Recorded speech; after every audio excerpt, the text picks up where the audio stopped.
বাংলাদেশে 12 ফেব্রুয়ারিতে ইনশাল্লাহ ইলেকশন হবে। যে কোনো মূল্যে সবাই আপনারা ভোট দিতে আসবেন। যদি কেউ ভয়ভীতি প্রদর্শন করার চেষ্টা চালায়, সেগুলোর প্রতি আপনারা কর্ণপাত না করে 15 বছরে যে ভোট দিতে পারেন না, সে অধিকার আপনি প্রয়োগ করবেন।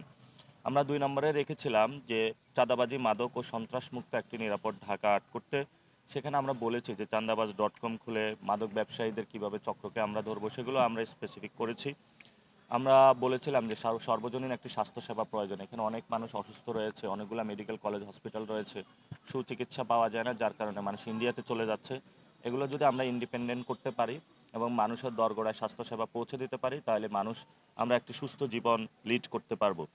এবং এখানে জানেন যে আমাদের মানসিক স্বাস্থ্যের একটি বিকাশ প্রয়োজন, সাথে সাথে প্রাণী, জনস্বাস্থ্য এবং প্রাণী, সেগুলোরও একটি বিষয় রয়েছে যে আমরা যাতে তাদেরকে নিরাপদ করতে পারি, সেই জায়গাটা আমাদের ব্যবস্থা করতে হবে। আমরা বৈষম্যহীন, মানসম্মত এবং নিরাপদ একটি শিক্ষা ব্যবস্থা চেয়েছি, যেই শিক্ষা ব্যবস্থার মাধ্যমে আমরা একটি নতুন বাংলাদেশ গঠন করতে পারবো।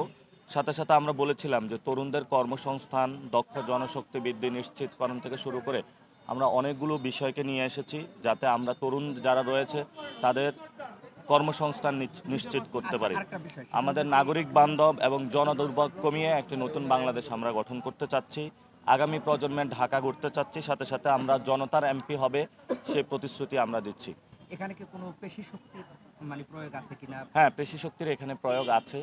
তো আমরা জনগণের কাছে যাচ্ছি। জনগণের যদি আমরা সমাধান করতে পারি, আশা করি যে পেশি শক্তিকে জনগণ ভয় পাবে না, নতুন বাংলাদেশ গঠন হবে।